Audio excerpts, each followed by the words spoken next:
So I'm going to talk to you a little bit about the Manhattan office building visitation percentages.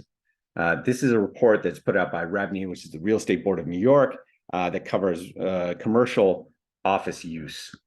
And there's some really interesting things to be gleaned from this, and you'll see in a second. So this is really for you, like the LinkedIn crowd here. So this is the Manhattan office building visitation report for 2023, quarter one.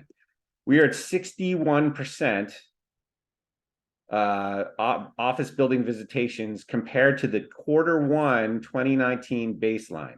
So compared to what was a pre-pandemic level, sort of regular quarter, we are at 61% capacity in terms of the usage of these office spaces.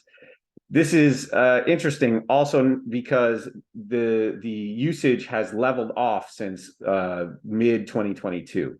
So I'll just touch on these key findings. So the average visitation rates were 61% of Q1 2019, but the rates have stalled since reaching a peak of 65% in mid 2022. They've actually come down slightly. So they plateaued and maybe have decreased a little bit.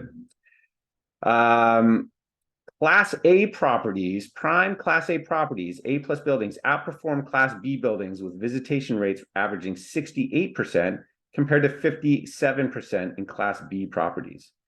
And then finally, Midtown actually posted an increase in visitation rates of more than 14 percentage points from Q1 2022, exceeding an increase of 6 percentage points downtown and 8 percentage points in Midtown South. That is actually surprising to me. That I did not know. And the rest of this stuff actually makes sense to me. I'm just going to show you one other little statistic here. And visitation rates is stalled. This is just showing how quarter one of 2022 is 51% visitation rates, 65% in quarter two, and then they kind of have plateaued there and maybe even declined. So this is the other thing that is very interesting, and I think has sort of wider ranging, could have wider ranging consequences. A plus properties outperform other classes. So here you see that the location visits for A plus properties versus B and C plus properties. So 68%, and this is quarter one of 2023 versus 57%.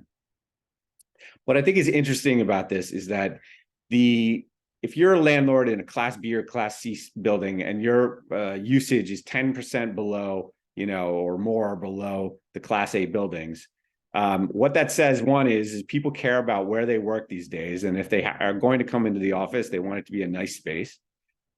And if you're a landlord and you are cash strapped because your vacancy rates are up higher, as they all are, and you want to upgrade, it may be hard for landlords of Class B and Class C properties to upgrade to compete with the Class A properties. And that puts them in a difficult position, especially if the visitation rates have plateaued and we're not expecting to see greater lease, or I should say less lease vacancy rates, lower lease vacancy rates until something like 2026, 27. You've basically got to ride it out, or you get to compete, you're going to have to renovate. If you don't have the cash, renovating is going to be very hard. And this is also part of the reason why we're hearing a lot of talk in media about, increasing pressure on commercial landlords, particularly if they're leveraged, right? So how are people going to deal with that? Well, the market would, I think, typically things like commercial to residential conversions would be a very likely possibility for more and more commercial buildings and landlords.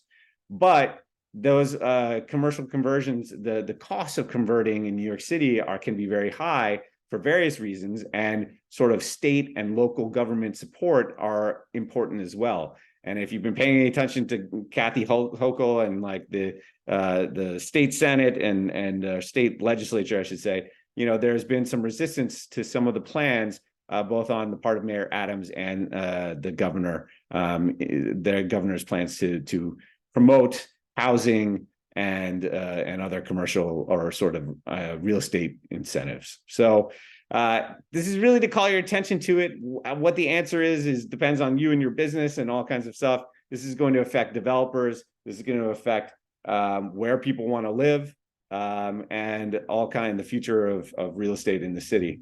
I hope it was interesting to you as it was for me.